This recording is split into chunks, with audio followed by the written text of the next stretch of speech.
बलांगीर जिला प्रगति पंचायत उच्च विद्यालय घुड़सर विद्यालय स्तरीय 37तम वार्षिक क्रीड़ा उत्सव उद्यापित हो अवसर उद्घाटन उत्सव में ओडिशा उपमुख्यमंत्री खपराखोल प्रतिनिधि श्रीजुक्त पद्म सिंह कुमार बरिहा मुख्य अतिथि भाव में योगदान करते सम्मानित अतिथि भाव में खपराखोल एबीईओ तथा बीआरसीसी रुद्रदेव षडंगी विद्यालय परिचालन सभापति विकास दास कमिटी सदस्य दामोदर साहू सभासवी टेकेन्द्र जाल देवराज प्रधान द्वितीय तरिया जयकृष्ण साहू मंचासीन थे।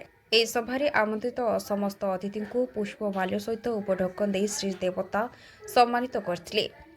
ଅତିଥିବୃନ୍ଦ ନିଜ ନିଜ ବକ୍ତବ୍ୟରେ ଛାତ୍ରଛାତ୍ରୀଙ୍କ ପାଇଁ ପାଠ୍ୟ ପୁସ୍ତକ ବ୍ୟତୀତ କ୍ରୀଡ଼ା ଆବଶ୍ୟକତା କେତେ ଜରୁରୀ ସେ ବିଷୟରେ କହିଥିଲେ। ସଭା ଶେଷରେ କୃଷ୍ଣଧର ପାତ୍ର ମଞ୍ଚ ପରିଚାଳନା ସହ ଧନ୍ୟବାଦ ଅର୍ପଣ କରିଥିଲେ। ଏହାପରେ କ୍ରୀଡ଼ା ଶିକ୍ଷକ ଡଲାମଣି ପ୍ରଧାନ ଅନ୍ୟ କର୍ମଚାରୀଙ୍କ ସହିତ ମିଶି କ୍ରୀଡ଼ା ପ୍ରତିଯୋଗିତା ଆରମ୍ଭ କରିଥିଲେ। କ୍ରୀଡ଼ା ପ୍ରତିଯୋଗିତା ଶେଷରେ ପ୍ରଧାନ ଶିକ୍ଷକ ଶ୍ରୀଯୁକ୍ତ ଐଶ୍ୱର୍ଯ୍ୟ ଶେଖର ଦେବତାଙ୍କ ଦ୍ୱାରା କ୍ରୀଡ଼ା ପତାକା ଅବତରଣ କରାଯାଇଥିଲା। ଏହି କାର୍ଯ୍ୟକ୍ରମରେ ବିଦ୍ୟାଳୟର ଉଷତ ଗଡ଼ତିଆ ଗୌର ମାଝୀ ଝରଣାକର ରଥଗୁରୁ କାହ୍ନୁଚରଣ ସାହୁ ଦୁର୍ଯ୍ୟୋଧନ ସାହୁ ଅଲେଖ ସ୍ୱାଇଁ ରମେଶ ମାଝୀ ଓ କ୍ଷମାସାଗର ବାଗ ପ୍ରମୁଖ ସହଯୋଗ କରିଥିଲେ।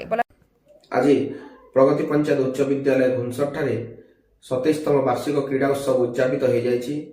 एही अवसर रे आमर ओडिशार प्रिय उपमुख्यमंत्री श्रीयुक्त कनकवर्धन सिंह देवकर खपराखोल प्रतिनिधि पद्म सिंह बरिहा मुख्य अतिथि हिसाब से जोगदे एही कार्यक्रम को शुभ उद्घाटन करथिले।